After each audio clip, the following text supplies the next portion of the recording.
엄마, 우리가 모실게요. 딸아이가 말했지만 그 목소리에는 힘이 없었다. 나는 괜히 밝게 웃으며 고개를 저었다. 아니다. 엄마는 요양원 가는 게 나아. 너희들 힘들잖아. 2023년 가을, 나는 75세 나이로 요양원 입소를 결심했다. 남편을 떠나보낸 지 3년, 혼자 사는 집은 점점 감당하기 어려워졌다. 무릎 관절이 나빠지면서 걷는 것조차 고통이었다. 부엌까지 가는 몇 걸음이 하루 종일 미루고 싶은 일이 되었다. 밥을 하려고 해도 서 있기가 힘들어서 라면으로 때우거나 아예 거르는 날이 많아졌다. 냉장고에 반찬이 상해도 버릴 힘조차 없었다. 어느 날 어지러워서 넘어졌을 때 한참을 바닥에 누워 있다가 겨우 일어났다. 그때 생각했다. 내가 여기서 쓰러지면 누가 알까? 큰딸이 일주일에 한 번 들르긴 했다. 중학생 쌍둥이를 키우느라 정신없는 딸은 와서도 시계를 자꾸 봤다. 밑반찬 몇 개 해주고 집 청소 대충 하고 1시간도 안 돼서 가야 한다며 허둥지둥 나갔다. 엄마, 미안해요. 애들 학원 데려다 줘야 해서. 미안해하는 딸의 얼굴을 보는 게 더 괴로웠다. 작은 아들은 회사 일로 해외 출장도 잦았다. 한 달에 한두 번 들를까 말까였다. 엄마, 요즘 일이 너무 많아서. 라는 말만 되풀이했다. 어느 날 딸이 동생과 통화하는 소리가 들렸다. 오빠, 나도 힘들어. 엄마 모시는 거 우리 둘이서 번갈아 가면서 하면 안 돼? 아니면, 그 아니면 뒤에 무슨 말이 이어질지 나는 알 수 있었다. 그날 밤 나는 잠을 이룰 수 없었다. 자식들이 부담스러워한다는 걸 모를 리 없었다. 딸은 와서도 시계만 보고 아들은 전화도 제대로 받지 않았다. 내가 괜찮다고 말해도 힘들면 말씀하세요라는 대답뿐이었다. 정작 힘들다고 하면 난처한 표정을 지을 게 뻔했다. 내가 짐이 되고 있구나. 그 생각이 가슴을 짓눌렀다. 평생 자식들 키우느라 악착같이 살았는데 늙은이 짐이 되는 게 이렇게 서러운 일인지 몰랐다. 그런데 정말 문제는 따로 있었다. 얼마 전부터 화장실 가는 게 점점 힘들어졌다. 무릎이 아파서 빨리 못 가는데 소변이 급해서 몇 번 실수를 했다. 이불에 바지에 그걸 혼자 빨아서 말리는 것도 이제 버거웠다. 더 무서운 건 머릿속이 자꾸 하얘진다는 거였다. 아까 밥을 먹었는지 기억이 안 나고 가스불을 껐는지 확인하려고 부엌에 갔다가 왜 왔는지 잊어버렸다. 이웃집 아주머니 이름도 갑자기 생각이 안 났다. 병원에 갔더니 의사가 조심스럽게 말했다. 경도인 지장의 초기 단계로 보입니다. 지금부터 관리를 잘하셔야 해요. 딸에게 말했을 때 딸의 얼굴이 굳어졌다. 엄마 그럼 더 혼자 계시면 안 되는 거 아니에요? 다음 날 나는 먼저 딸에게 전화를 걸었다. 엄마가 요양원 알아봤다. 엄마, 갑자기 왜 그러세요? 갑자기가 아니야. 엄마, 이제 혼자 사는 거 힘들어. 화장실도 가끔 실수하고 머리도 자꾸 깜빡하고 너희들 더 신경 쓰게 하기 전에 가는 게 나아. 전화 너머로 딸이 한숨 쉬는 소리가 들렸다. 말리는 말은 나오지 않았다. 엄마, 그게 좋은 곳으로 알아봐야 할 텐데, 근데 비용이. 딸의 목소리가 작아졌다. 비용. 그 말에 나는 가슴이 철렁했다. 엄마 돈 있어. 걱정 마. 그래도 너무 비싼 데는 부담되잖아요. 엄마 기초연금이랑 합쳐서 감당할 수 있는 대로 알아볼게요. 일주일 뒤 딸이 찾아온 곳은 시 외곽의 낡은 3층 건물이었다. 페인트가 벗겨진 회색 외벽, 삐걱거리는 철제 현관문. 주차장에는 쓰레기 봉투가 쌓여 있었다. 안으로 들어서는 순간 나는 숨이 막혔다. 소독약 냄새와 오래된 음식 냄새, 그리고 대변 냄새가 뒤섞여 코를 찔렀다. 본능적으로 코를 막으려다가 딸의 눈치를 봤다. 어서 오세요. 상담실에서 만난 원장은 50대로 보이는 여자였다. 피곤한 얼굴로 서류를 내밀며 말했다. 한 달에 85만 원이에요. 기초연금 받으시면 본인 부담은 50만 원 정도 될 거예요. 요즘 이 가격에 이런 시설 없어요. 시설은 어떤가요? 딸이 조심스럽게 물었다. 4인실이고요. 식사 하루 3끼 다 나가고 보호사 2명 있어요. 어르신들 많아서 좀 복잡하긴 한데 이 가격에 이 정도면 괜찮은 편이죠. 원장이 시설을 보여주겠다며 앞장섰다. 복도는 좁고 어두웠다. 형광등 몇 개가 깜빡거렸다.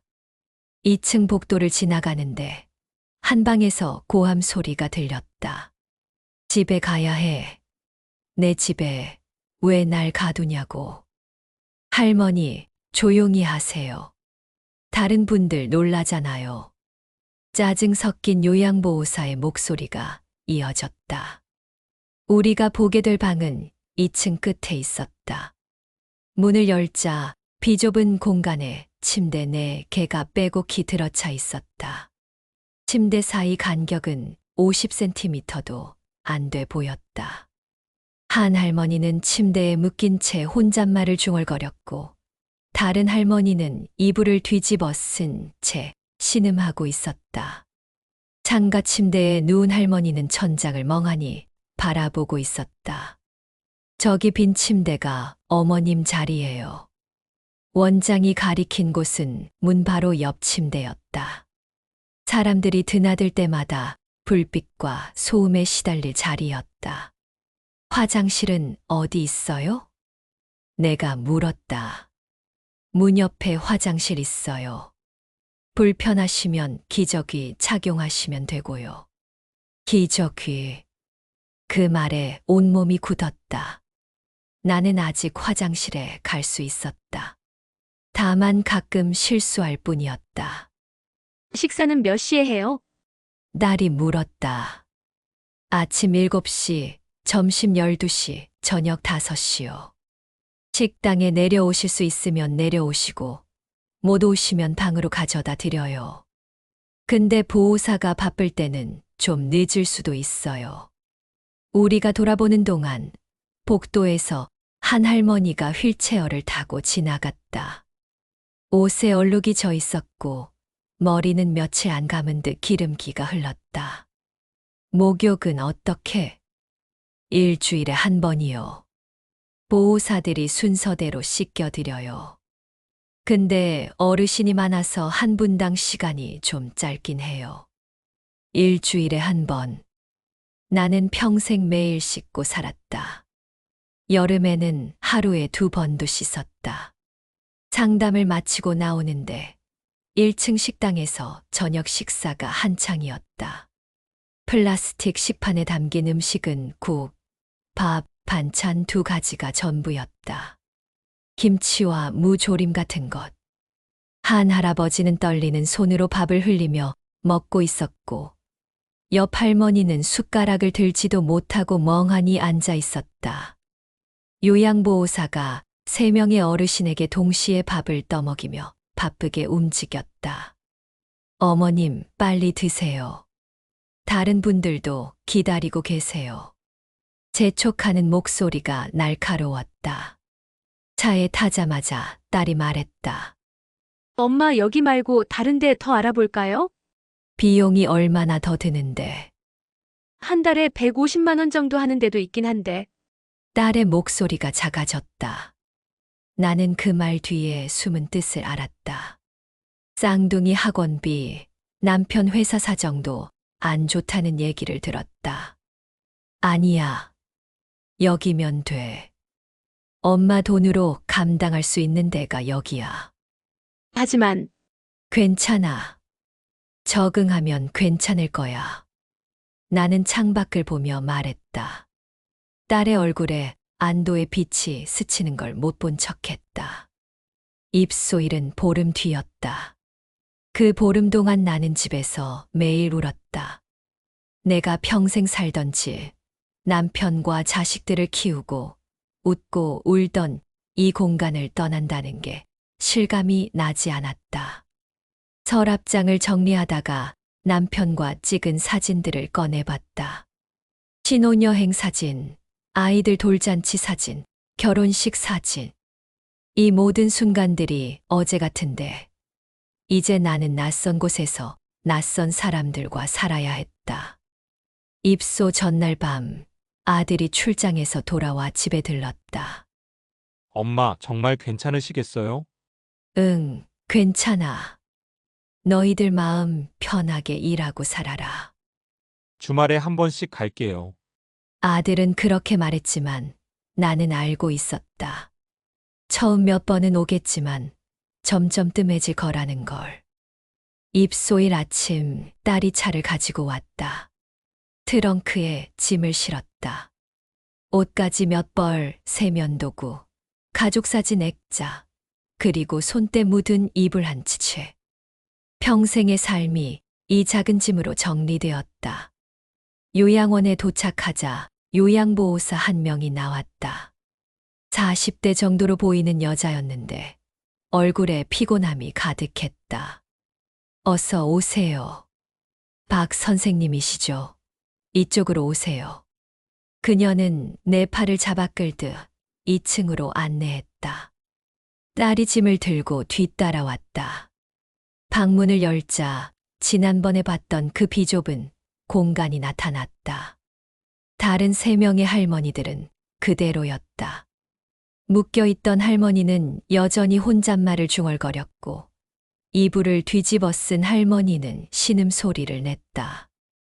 여기 침대가 어머님 자리예요. 옷은 저 작은 사물함에 넣으시면 되고요. 사물함은 작은 책상만 했다. 내가 가져온 옷을 다 넣을 수도 없을 것 같았다. 딸이 짐을 정리하는 동안 나는 침대에 앉았다. 매트리스는 딱딱했고 오래된 냄새가 났다. 엄마 필요한 거 있으면 언제든지 전화하세요. 짐 정리를 마친 딸이 눈을 붉히며 말했다. 알았어. 걱정 마. 엄마 잘 지낼게. 딸을 보내고 나자 갑자기 사방이 조용해졌다. 아니, 조용한 게 아니었다. 옆 침대 할머니의 신음소리, 복도에서 들리는 누군가의 고함, 아래층에서 올라오는 식기 부딪히는 소리. 온갖 소음이 귀를 찔렀다. 나는 가족 사진을 작은 사물함 위에 놓았다. 그리고 그 앞에 한참을 앉아 있었다. 여보, 나 여기서 어떻게 살아요? 점심시간이 되자 보호사가 방문을 열었다. 식사하러 내려오세요. 나는 천천히 일어나 복도로 나갔다. 무릎이 욱신거렸다. 계단을 내려가는데 다리가 후들거렸다. 난간을 꽉 잡고 한 계단 한 계단 조심스럽게 내려갔다. 1층 식당에는 이미 어르신들이 가득했다. 플라스틱 의자에 앉은 사람들, 휠체어에 탄 사람들, 그냥 바닥에 주저앉은 사람들까지. 모두 초점 없는 눈으로 앞을 바라보고 있었다. 새로 오신 분이시네요. 여기 앉으세요. 보호사가 구석 자리를 가리켰다. 나는 그곳에 앉았다. 곧 식판이 왔다. 밥, 미역국, 무조림, 깨씹김치. 미역국은 미지근했고 간이 거의 안 되어 있었다.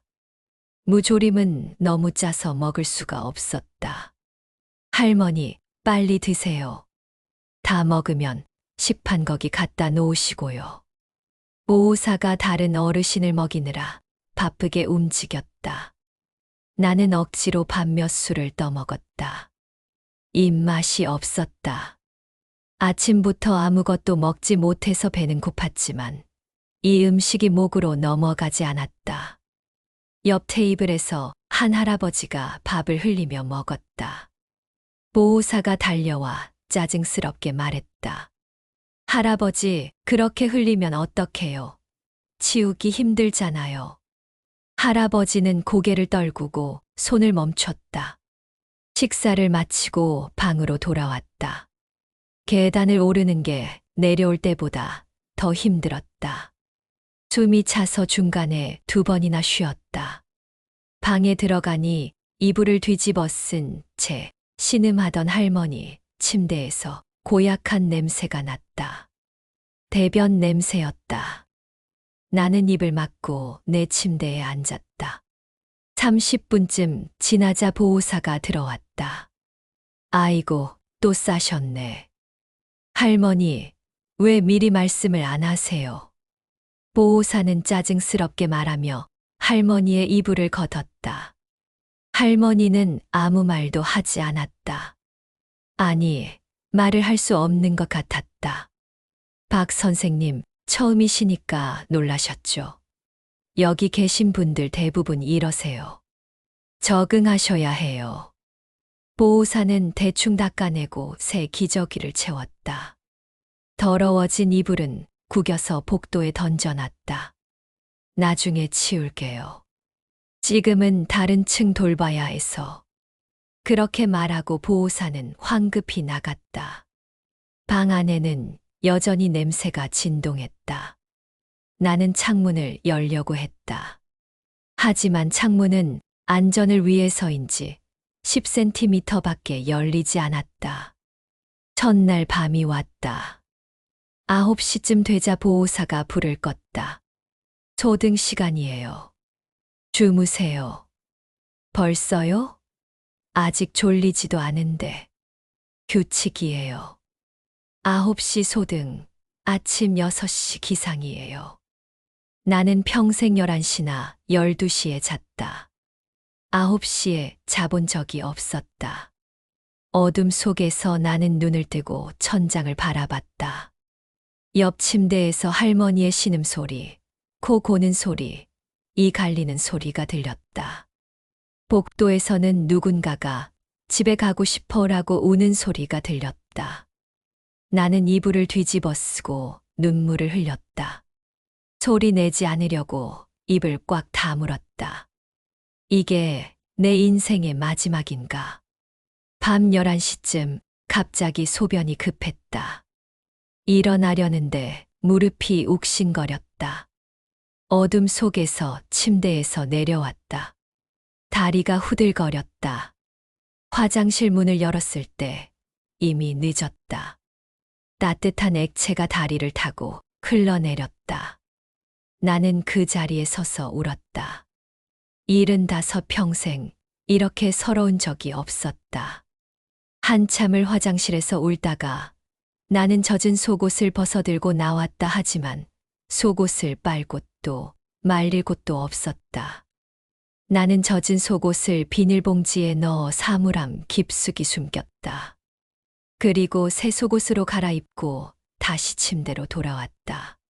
그날 밤 나는 새벽 4시가 되어서야 잠이 들었다.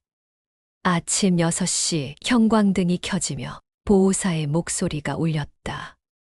기상 시간이에요. 일어나세요. 겨우 2시간 잔 몸은 천근만근이었다. 하지만 일어나야 했다. 다른 할머니들도 하나둘 일어나기 시작했다. 식사를 마치고 할 일이 없었다. 방으로 돌아가 침대에 앉아 있었다. TV는 식당에 하나 있었지만 리모컨은 보호사가 관리했고 채널도 마음대로 바꿀 수 없었다. 오전 10시쯤 보호사가 들어왔다. 박 선생님, 혈압 재야 해요. 혈압을 재고 나서 보호사가 물었다. 대변은 보셨어요? 아직이요. 변비 있으시면 말씀하세요. 약 드려야 해요. 그리고 혹시 화장실 가기 힘드시면 기저귀 착용하세요.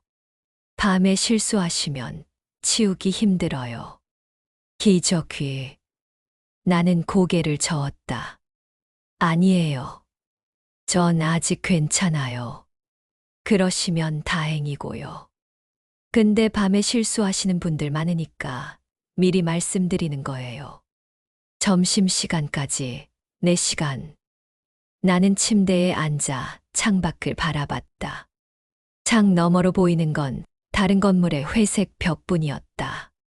옆 침대의 할머니가 갑자기 울기 시작했다. 집에 가고 싶어.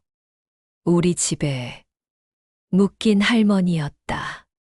손목에는 천으로 된 억제대가 채워져 있었다. 할머니, 괜찮아요? 내가 물었지만 할머니는 나를 보지도 않았다.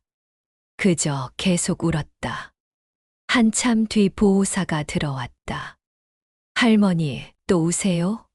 약 드셨잖아요. 보호사는 할머니의 이마를 만져보고는 그냥 나갔다.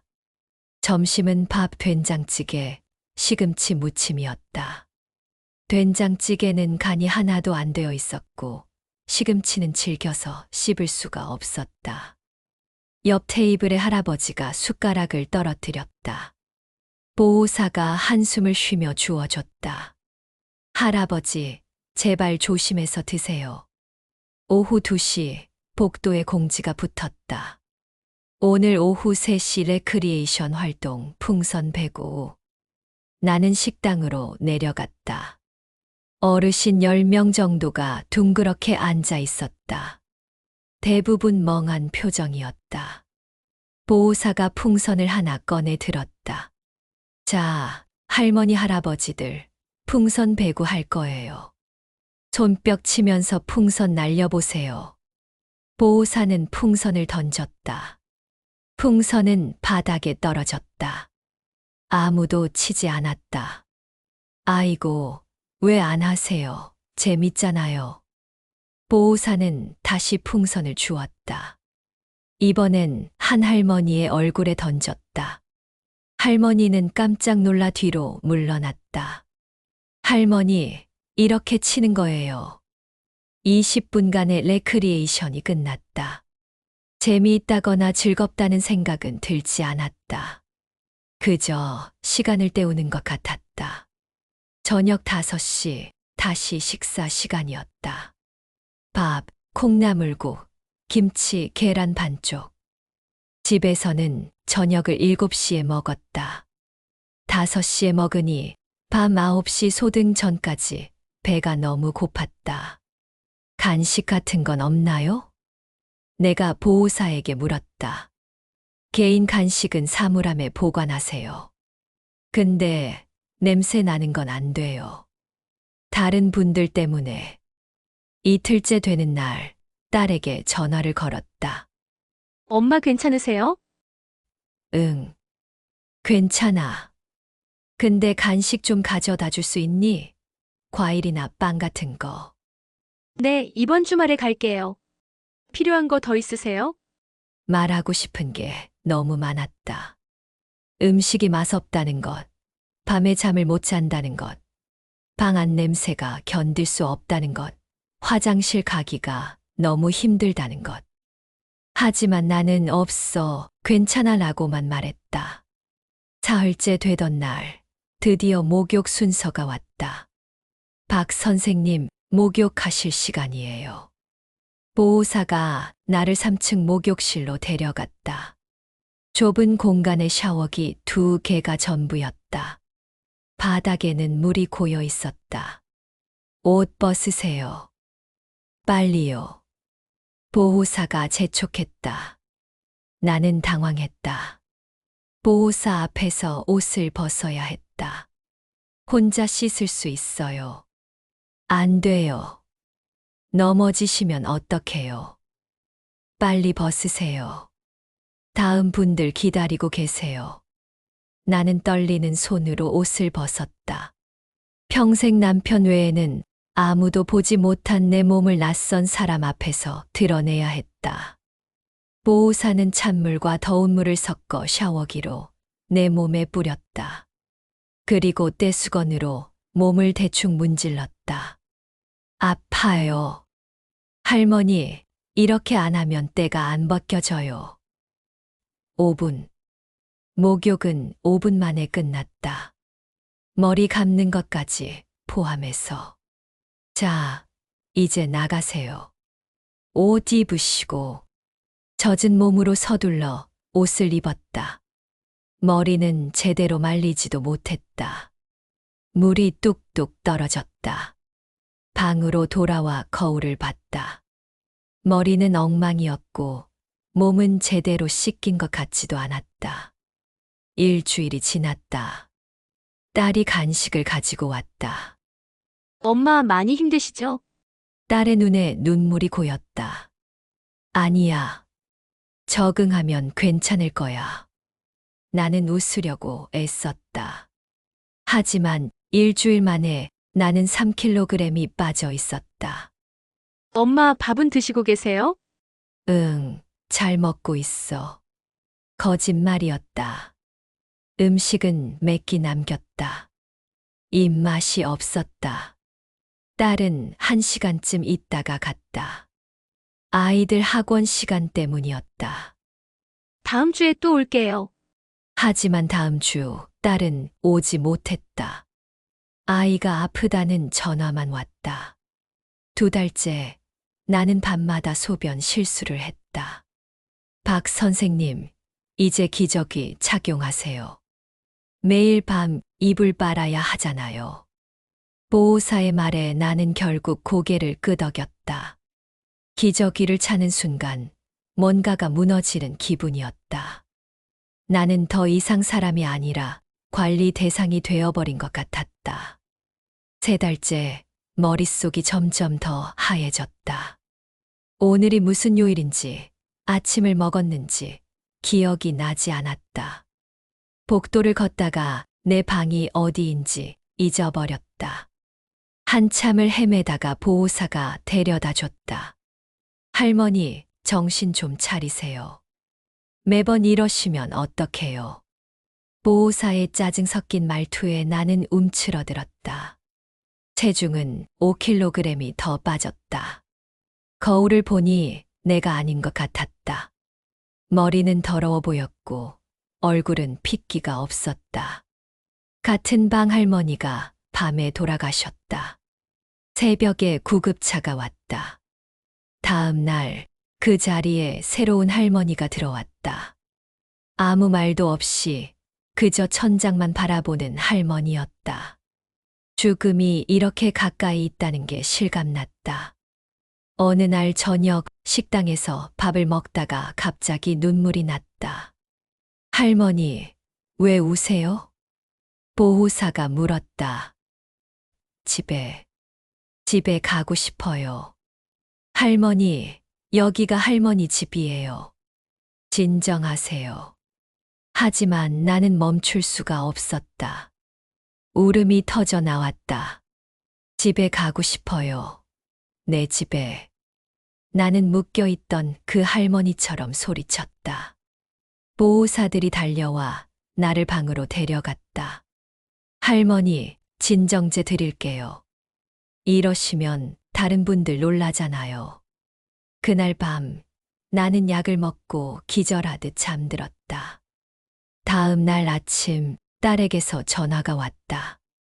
엄마 어제 요양원에서 연락 왔어요. 엄마가 많이 힘들어 하신다고. 나는 제대로 대답할 기력도 없었다. 엄마, 제가 주말에 갈게요. 조금만 힘내세요. 주말 딸이 왔을 때 나를 본 딸은 입을 막았다. 엄마, 이게 무슨... 머리는 떡이 져 있었고 눈빛은 흐릿했다. 옷에서는 지린내가 났다. 엄마, 밥은 드시고 계세요? 밥은 나는 오늘 밥을 먹었는지도 기억이 나지 않았다. 딸은 보호사를 불렀다. 우리 엄마가 왜 이렇게 되셨어요? 3달 전만 해도 멀쩡하셨는데. 어르신이 적응을 잘못하세요. 식사도 거의 안 하시고 계속 우시고 저희도 어쩔 수 없어요. 진정제를 드리긴 하는데 진정제요? 엄마한테 무슨 약을 먹이신 거예요? 어르신들이 흥분하시면 드려야 해요. 안 그러면 다른 분들한테 피해가 가니까요. 딸은 원장을 찾아갔다. 1시간 넘게 이야기를 나눴다. 나는 침대에 앉아 멍하니 기다렸다. 엄마, 우리 집으로 가요. 엄마 모시고 갈 거예요. 이렇게 둘 수 없어요. 딸은 울면서 내 짐을 쌌다. 퇴소 수속을 밟는 동안 나는 꿈을 꾸는 것 같았다. 정말 집에 갈 수 있는 건가? 차에 타서 요양원을 벗어나는 순간 나는 비로소 숨을 쉴 수 있었다. 세 달간의 요양원 생활. 그것은 지옥이었다. 늙는다는 건 죄가 아니다. 도움이 필요하다는 것도 부끄러운 일이 아니다. 우리 모두는 존엄하게 늙을 권리가 있다. 익숙한 곳에서 사랑하는 사람들과 함께. 오늘 사연 어떠셨나요? 긴 이야기 들어주셔서 감사합니다.